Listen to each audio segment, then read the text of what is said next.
Queria aproveitar esse cântico, falar de uma entrega a Deus, fala da preciosidade dele, da sua presença, estar em sua presença, expostar os seus pés. Eu queria repetir o que eu tinha falado no retiro. O que teríamos nós para ofertar ao Senhor, irmãos? E eu estava lendo um livro da história da igreja, que fala de um mestre da antiguidade, que ele queria explicar a razão da sua fé, explicar racionalmente a sua fé. E para explicar a encarnação de Jesus e a nossa justificação na pessoa de Cristo, ele tomou um princípio legal da época, um princípio do direito, na verdade. Ele dizia o seguinte, que a ofensa ela era medida pelo tamanho da pessoa ofendida, e a honra ela era medida da grandeza daquele que honrava, não daquele que era honrado. Nós aplicamos isso, irmãos, a nossa realidade de fé, quando nós entendemos que a dívida que nós tínhamos para com Deus, que a ofensa com a qual nós ferimos ao Senhor, a sua santidade, a sua grandeza, independente do tamanho do seu pecado, do meu pecado, a nossa ofensa foi feita àquele que é o Rei do Universo, aquele que é o Santo dos Santos, aquele que é perfeito de olhos, que é puro de olhos, que não contempla o mal, aquele que consegue ver imperfeições nos seus próprios anjos.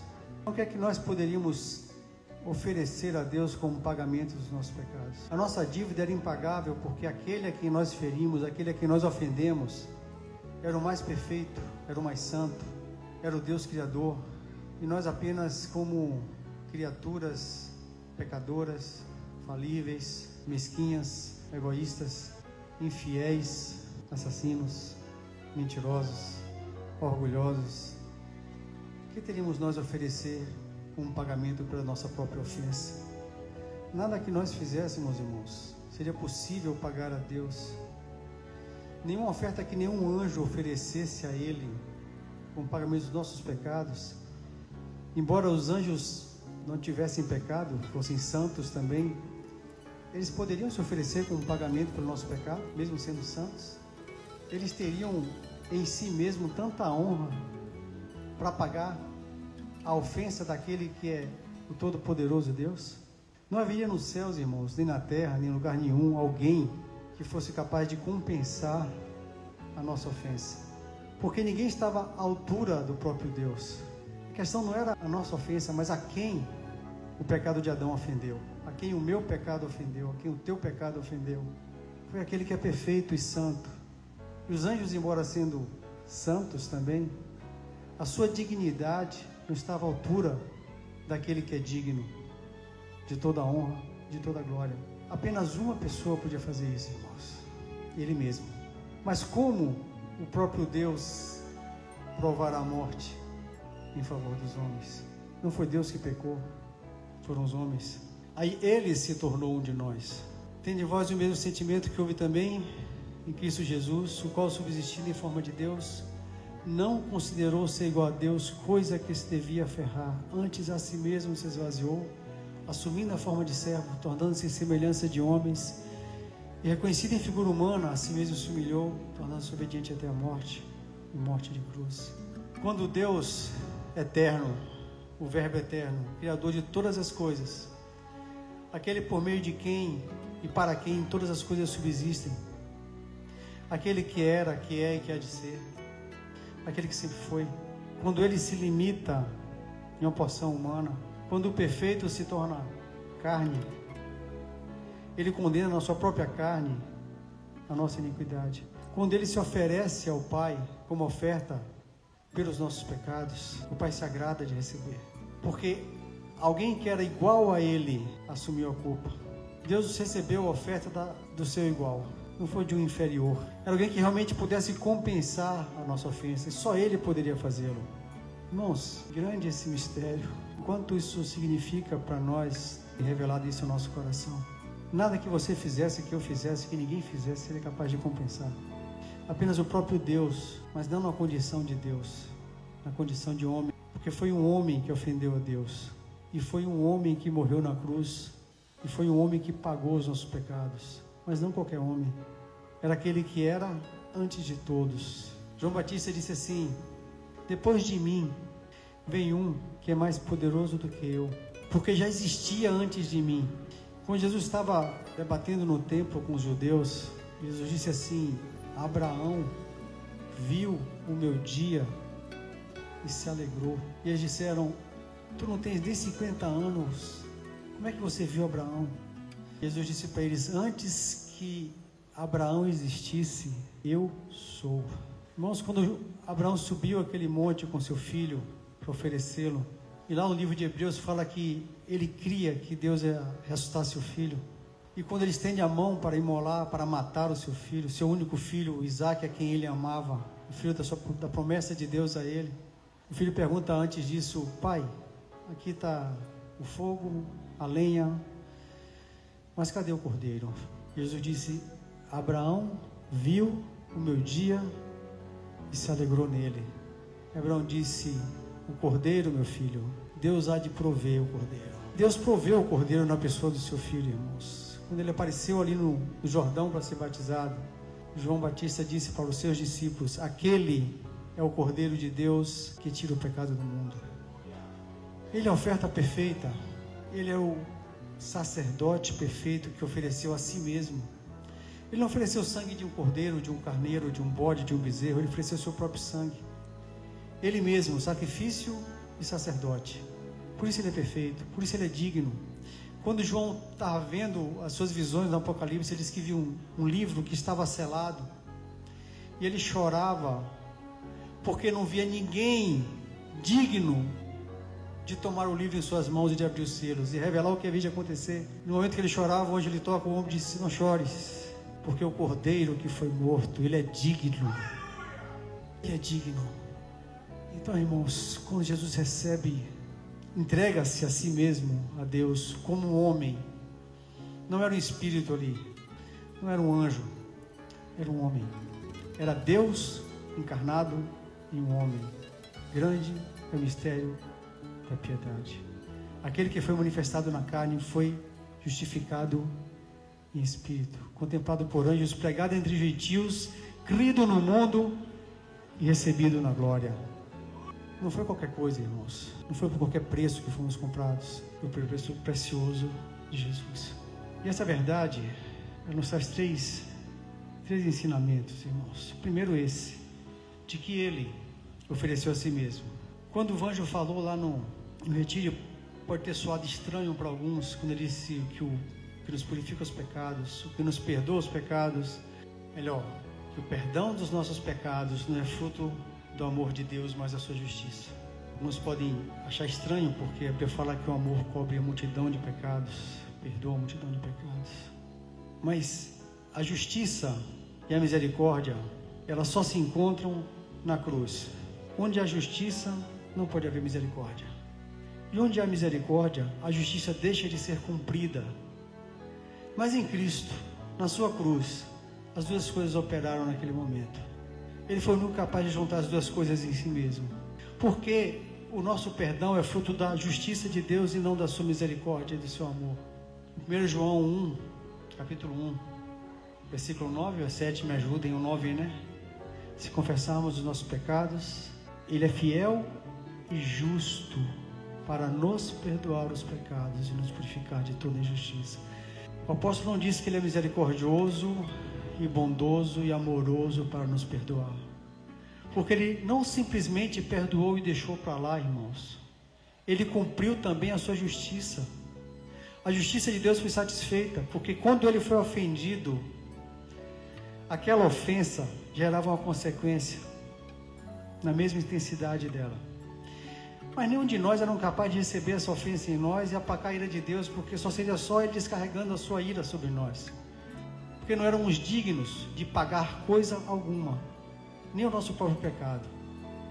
Mas aquele que era digno, aquele que podia abrir os selos, aquele que era igual a Deus, quando Ele se fez homem, Ele recebeu na sua carne a justiça de Deus.